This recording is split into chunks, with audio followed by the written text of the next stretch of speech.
Hey guys, welcome to this video, and it's time to do the USB OTG test on Oppo F7 and see whether it supports this feature or not. So on this phone there is actually one additional step that you need to go through in order to connect your USB. Now out of the box and by default, if you connect your USB with this phone, it will not work. So let's go ahead and see and connect my USB here, and you will see that it will not work, it will not connect, nothing will happen here.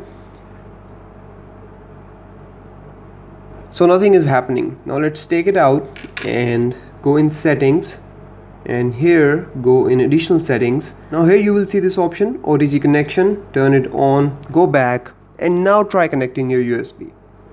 So once again let's connect it, and boom, all of a sudden Oppo F7 now supports USB OTG, and there we go, my OTG is here. Go in here, all your files will be here. You can send, cut, copy, compress, and do whatever you want to do. So that is about it from this video. I know it's a short one, but if there is anything else that you want to know about Oppo F7, get in your comments and let me know about it. You can also catch me up on Twitter, and I will see you in the next video. Till then, take care. Bye bye.